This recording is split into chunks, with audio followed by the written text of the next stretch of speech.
네, 오늘 두 번째 시그널 픽은 김재석 국민의힘 의원과 함께하겠습니다. 어서 오세요. 네, 안녕하세요. 김재석입니다. 네, 오랜만에 또 모시겠습니다. 오랜만에 왔습니다. 어제 회동 보셨죠? 마늘과 예. 쑥 얘기가 저는 재밌더라고요.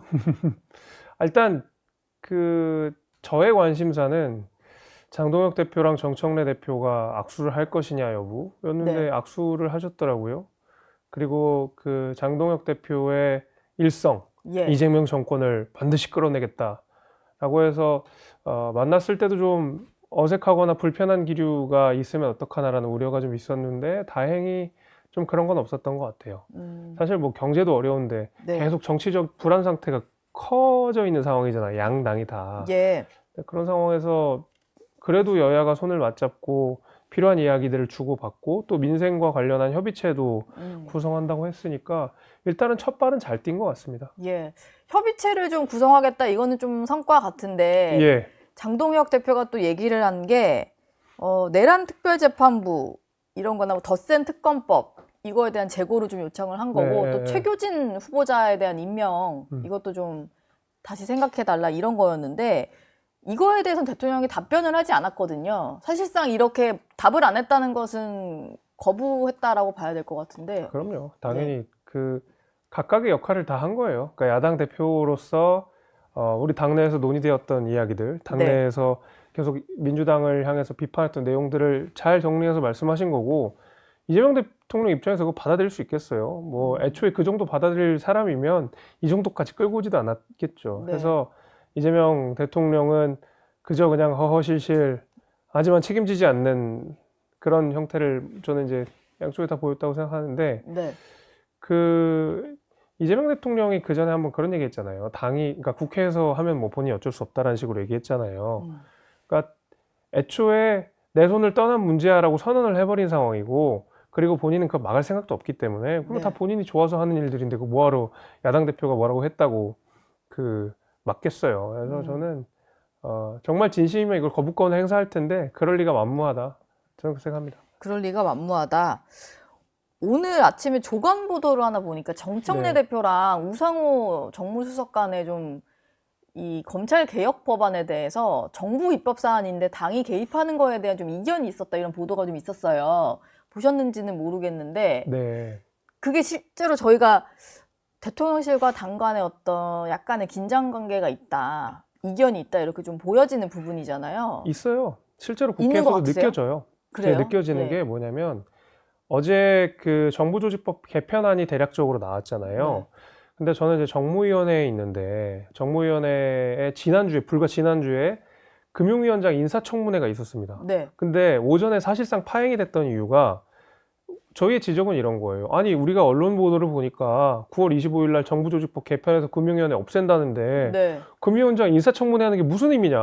없어질 조직인데. 없어질 조직인데 당신들이 대답을 해라. 없앨 거냐 안 없앨 거냐 해야 우리가 인사청문회를 진행할 거 아니냐라고 얘기를 했는데 민주당에서도 뚜렷하게 대답을 못해요. 그게 당이랑 대통령실이랑 이견이 있었기 때문으로 제가 보였거든요. 실제로 좀 그런 기류들을 느꼈고 그러니까 정청래 대표 입장을 따라갈 수도 없는 거고 민주당 의원들이 그렇다고 대통령 입장을 무작정 따라갈 수도 없는 거고 양쪽 눈치를 보니까 결국에는 오전에 인사청문회를 사실상 파행하고 오후부터 그럼 일단 진행해보자 해가지고 어영부영 진행했거든요. 그게 전형적으로 당정 간의 갈등이 지금 그러니까 대통령실과 이 여당 간의 갈등이 보여주는 일면이라고 보고 속속들이 그런 것들이 보여요. 아니 사실 정성호 법무부 장관 같은 경우에는 누가 뭐래도 이재명 대통령의 의중이 담긴 발언들과 그런 방식의 집행들을 하고 있는데 사사건건 지금 민주당 당내 강경파들이나 정청래 대표가 사실상 맡고 있는 거 아닙니까? 이 갈등이 앞으로도 더 커질 거라고 봅니다.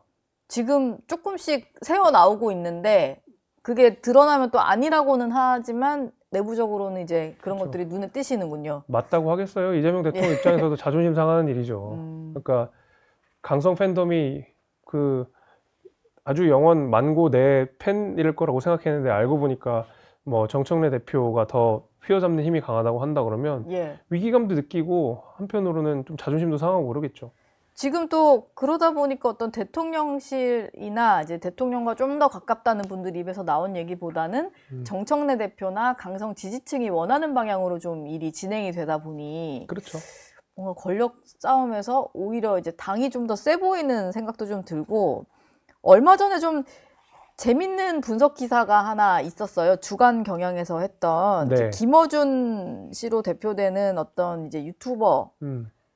김어준의 생각이 민주당 교리이다, 뭐 정당 기능마저 넘긴 집권 여당, 뭐 이런 식의 분석 기사였는데, 이걸 이제 민주당의 이제 곽상원 의원이 공유를 하면서 맞아요. 예, 예.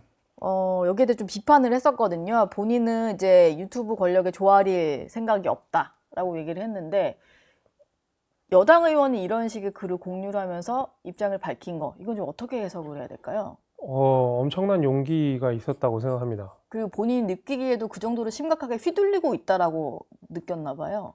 아니, 근데 그거 민주당만 느끼는 게 아니라 모두가 다 느끼는 거 아닙니까? 뭐 전 국민이 다 민주당의 입을 바라보는 게 아니라 김어준의 입을 바라보는 거 아니에요. 그러니까 사실 저도 이 민주당의 당론이라든지 아니면 민주당에서 나오는 여러 가지 논의들의 메커니즘은 사실 김어준의 뉴스공장으로부터 시작되는 것 같더라고요. 네. 그러니까 거기서 잘 이른바 교리를 잘 생성하면 그것들이 민주당 의원들한테 잘 학습되고 민주당 의원들에 잘 학습된 그 내용들은 다른 유튜버들 내지는 지지층들에게 호소가 되니까 네. 그 논리가 이제 스스로 계속 공고해지는 그런 방식으로 가는 건데, 그러면은 그 김어준 씨의 말이 사실상 당론이자 뭐 당원 당규인데 그거를 어기는 셈이 되는 거니까 저는 민주당에서 정치하는 것이 굉장히 어렵겠구나 앞으로.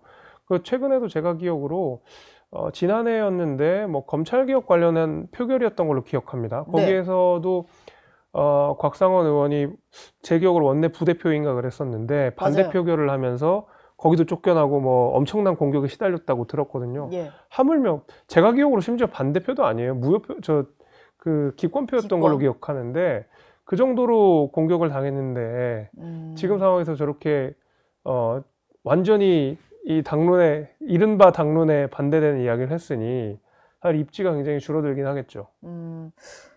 노무현 전 대통령의 사위다 보니까 이제 그쵸. 어떤 초선 의원이지만 갖는 의미가 큰데, 곽상원 의원이 이렇게 얘기를 하고 나면 앞으로 더 공격을 받을 것 같은데, 그럼에도 불구하고 이렇게 좀 용기를 낸 거는 왜 그랬다고 보세요?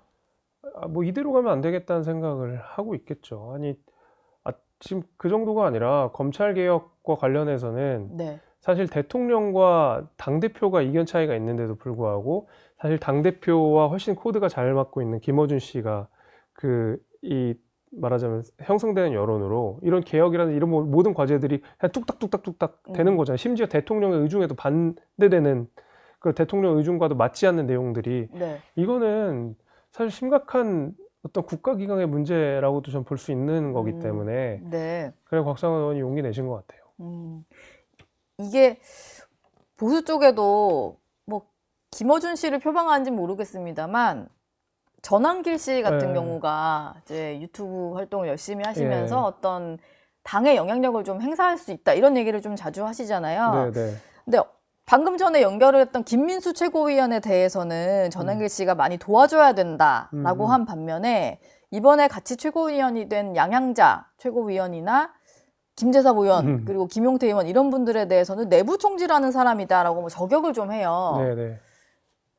이거는 이제 뭔가 본인의 힘을 좀 보여줘서 이런 좀 혁신적인 얘기하는 분들에 대해서는 이제 대대적인 공격에 좀 나서야 된다, 이런 여론을 좀 형성하려고 하는 걸까요? 뭐 여론 형성한다고 해서 그 조그만한 그 바운더리 안에서 뭐 형성한다고 그게 당의 입장으로 반영될 것도 아니고요. 그 전환길 씨 관련해서 그렇게 방송에 질문이 오니까 대답을 하는데, 거기는 그냥 뭐 부정선거, 뭐 계몽령 앵무새 아닙니까? 예. 그것만 반복적으로 부정선거 무새처럼 돼버린 사람한테는 먹이를 주면 안 된다고 생각합니다. 먹이 금지. 먹이 금지.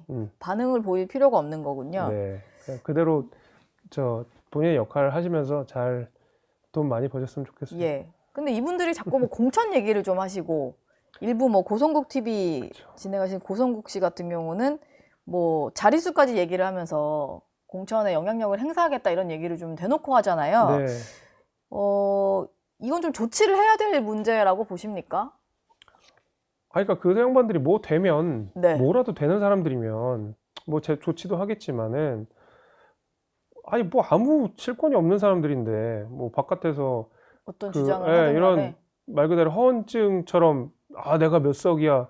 근데 그 하는 의도는 알겠어요. 이제 그거 왜냐면 보통 당 대표와 가까운 뭐 유력 인사가 있다 하면 네. 공천에 그 말하자면 이 목이 마른 사람들이 거기 가가지고 이제 로비를 하게 되는 그런 정치권의 나쁜 관행들이 좀 있었거든요. 근데 그 양반들이 이제 지방선거도 다가오고 큰 판이 벌어지니까 거기에서 내 영향력이 이만큼이니까 나를 찾아와라. 뭐 이런 거죠. 그래서 저는 그냥 돈벌이기 때문에 그 사람들이 그렇게 허언을 이야기하는 것들이 그냥 애초에 관심을 줄 필요도 없다고 생각합니다. 오히려 이걸 계속 얘기해서 좀 키우거나 뭐 그 사람들이 실제로 영향력이 네. 있을 것 같이 반응 보일 필요가 없다. 이것도 같은 뭐 그렇죠. 얘기시겠네요. 먹이 금지, 네. 먹금. 목금이다.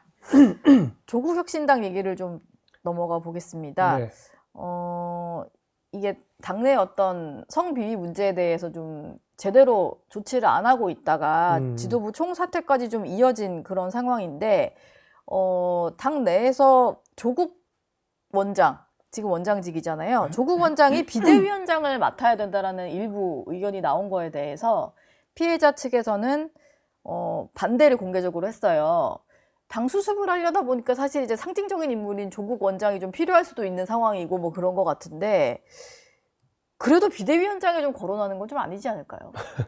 아니 아이디어라 해도. 아니 조국 혁신당은 그냥 조국에 의한 정당이잖아요. 조국을 위한, 조국에 의한. 뭐 그렇기 때문에 뭐 비대위원장이든 당 대표든 어쨌든 뭐 무조건 거기는 조국밖에 없는 거고. 네. 제가 알기로 조국 혁신당도 원래 조국 신당이었는데 그게 선관위에서 이거는 너무 이제 특정인의 이름이 돼서 안 된다 해서 뭐 조국 혁신당 뭐 이런 식으로 바꾼 걸로 제가 얼핏 기억이 나는데, 그만큼 조국 혁신당은 그냥 조국 그 자체잖아요. 네. 그러니까 조국과 말하자면 이 조국을 둘러싼 사람들의 정당인 건데, 그 세력의 정당인 건데, 그러면 대안이 또 누가 있겠어요. 그러니까 웃긴 거죠. 거기도 뭐 99%로 당선돼 가지고 그 뭐 조국 대표 당선되고 뭐 이런 거 아닙니까? 네.